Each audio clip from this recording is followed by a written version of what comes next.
आपलं स्वागत. नंतर टाकूयात आजच्या ठळक घडामोडींवर. शेतकऱ्यांसाठी स्वर्गीय गोपीनाथराव मुंडे अपघात विमा योजना 2 लाखांचं संरक्षण मिळणार. राज्य मंत्रिमंडळाचा निर्णय. राज्यभरात 26 नोव्हेंबर संविधान दिवस म्हणून साजरा करणार विविध कार्यक्रमांचं आयोजन. पती मतदानाला गेला म्हणून स्वतःच्या मुलींना गळफास देऊन पत्नीची आत्महत्या. कोपरखैरणे येथील घटना. गुरुवारपासून संसदेच्या हिवाळी अधिवेशनास होणार सुरुवात. असहिष्णुतेचा वाद गाजणार. गुरु नानकांची 546वी जयंती नवी मुंबईत उत्साहात साजरी. गुरुद्वारांमध्ये विविध धार्मिक कार्यक्रमांचं आयोजन. पुन्हा एकदा स्वागत. नवी मुंबईतील शीख धर्मीयांनी मोठ्या उत्साहात बुधवारी गुरु नानकांची 546वी जयंती साजरी केली. या प्रसंगी शहरातील विविध गुरुद्वारात कीर्तन, कथा, प्रभात फेरी व गुरबानीचं भक्तांनी आयोजन केलं होतं. नवी मुंबईतील शीख धर्मीयांनी मोठ्या उत्साहात बुधवारी गुरु नानकांची 546वी जयंती साजरी केली. या प्रसंगी शहरातील विविध गुरुद्वारात कीर्तन, कथा, गुरबानीचं भक्तांनी आयोजन केलं होतं. मोठ्या संख्येने भक्त गुरुद्वारेत दाखल झाले होते. त्याचप्रमाणे या निमित्ताने नगर कीर्तन म्हणजेच मिरवणुकीचंही आयोजन करण्यात आलं होतं. गुरु नानक हे शीख धर्मीयांचे पहिले गुरु. त्यांनी शीख धर्माची स्थापना केली. त्यांचा जन्म 1469 साली झाला. दरम्यान शीख धर्मीयांनी या दिवसाचं महत्त्व सांगत आपल्या भावना व्यक्त केल्यात. एकंदरीतच अतिशय उत्साहात शहरात गुरु नानकांची 546वी जयंती साजरी करण्यात आली. व्हिडिओ जर्नलिस्ट सूरज कांबळेसह राज चव्हाण, MVTV. पती मतदानाला गेल्याने स्वतःच्या 2 चिमुकल्या मुलींना गळफास देऊन पत्नीनं आत्महत्या केल्याचा धक्कादायक प्रकार कोपरखैरणे येथे घडलाय. या प्रकरणाचा पुढील तपास सुरू असून आकस्मिक मृत्यूची नोंद करण्यात आली आहे.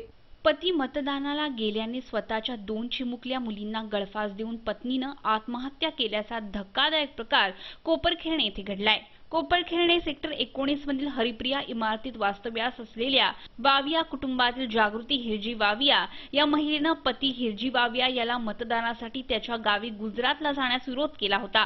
मात्र आपल्या विरोधाला न जुमानता पती गावी गेल्याने संतापलेल्या जागृती वाविया हिने राहत्या घरी 5 वर्षीय गुरुविया व 1.5 वर्षाच्या वंशिका या स्वतःच्या 2 चिमुकल्या मुलींना गळफास देऊन स्वतः आत्महत्या केली.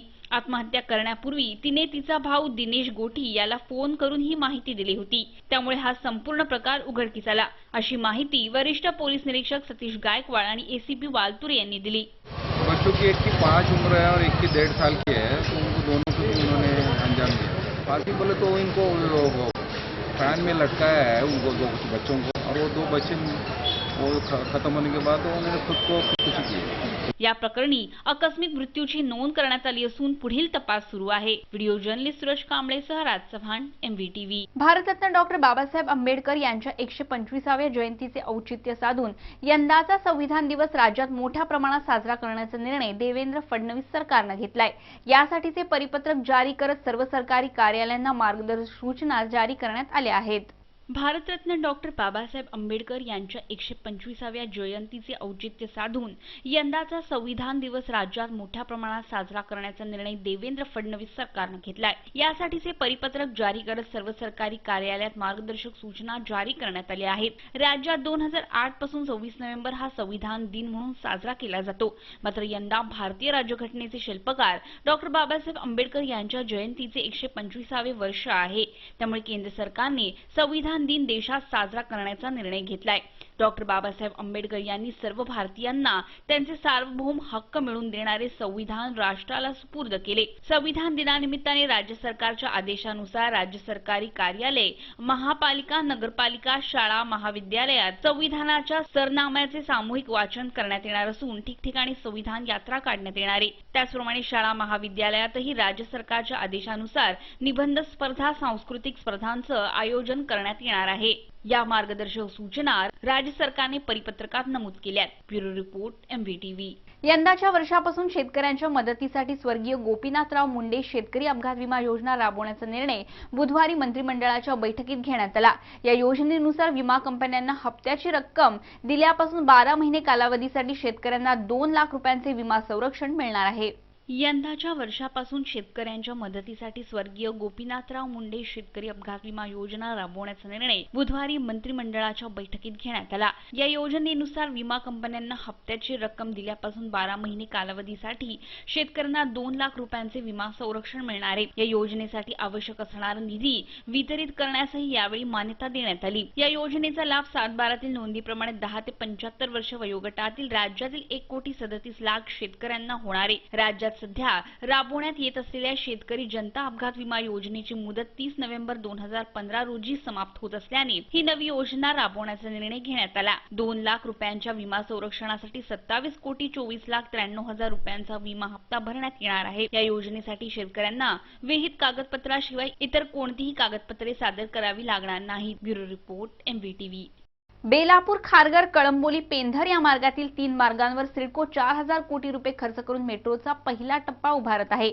मे 2011 मध्ये सुरू झालेल्या या प्रकल्पाचे काम प्रगतीपथावर असलं तरी मेट्रो डेपोसाठी आवश्यक असणाऱ्या उड्डाणपुलाच्या परवानगीची प्रक्रिया रखडल्याने या प्रकल्पाला विलंब होण्याची चिन्हे आहेत।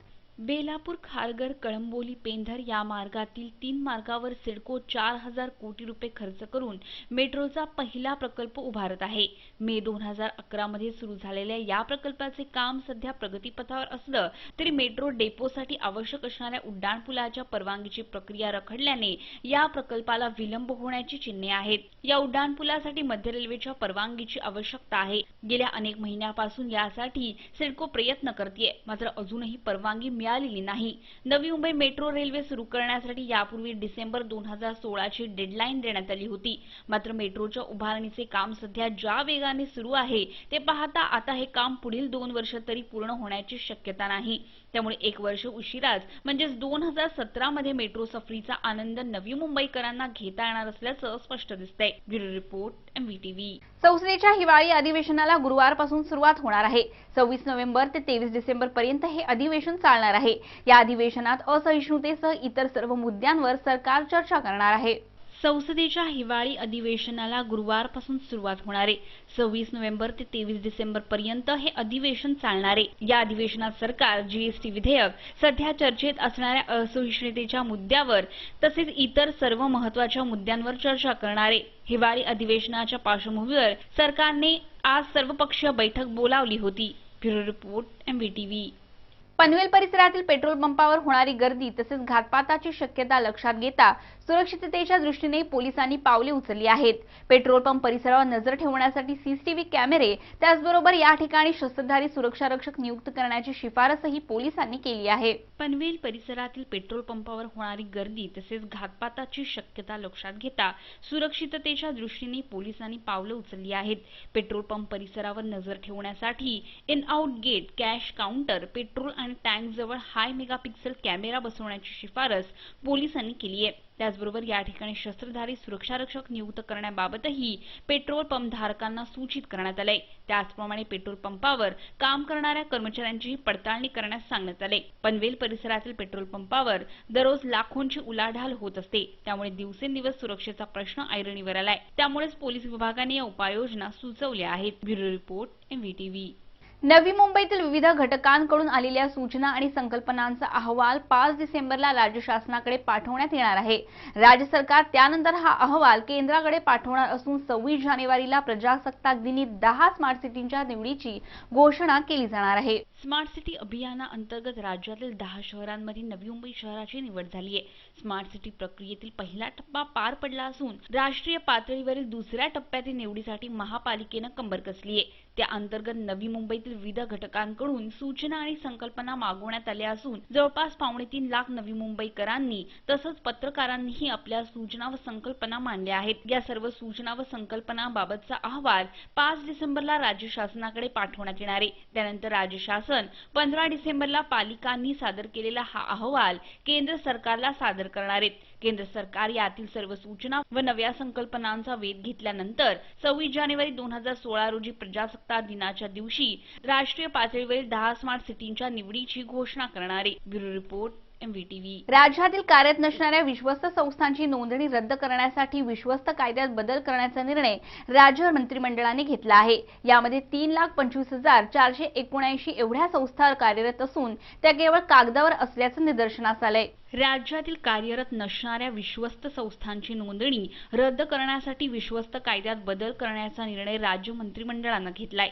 राज्यातील सर्व विश्वस्त संस्थांचे व्यवस्थापन महाराष्ट्र सार्वजनिक विश्वस्त अधिनियमानुसार करण्यात येतं. त्याअंतर्गत अशा संस्थांचा आढावा घेण्यात आला.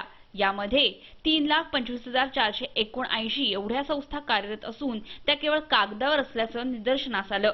बऱ्याचदा अशा संस्थांवरील विश्वस्त सदस्य कार्यरत नसल्याने संस्थांच्या कामकाजावर परिणाम होतो. तसंच संस्थांची मालमत्ता आणि बँकेतील खाती देखील निष्प्रभ राहतात. म्हणूनच तशी तरतूद करण्यासाठी कायद्यात बदल करण्यात येणार आहे. Bureau report, MVTV. MVTV वृत्तवाहिनीवरील बातम्या आता तुम्ही media.mvtv या YouTube-वरील लिंकवरही पाहू शकता किंवा तुम्ही आम्हाला 27571494 या दूरध्वनी क्रमांकावरही संपर्क करू शकता. तुम्हाला काही प्रतिक्रिया द्यायच्या असतील तर mvtvnews@gmail.com वरही तुम्ही कळवू शकता. आजच्या बातमीपत्रात इतकंच. पुन्हा भेटूया पुढच्या बातमीपत्रात. तोपर्यंत नमस्कार.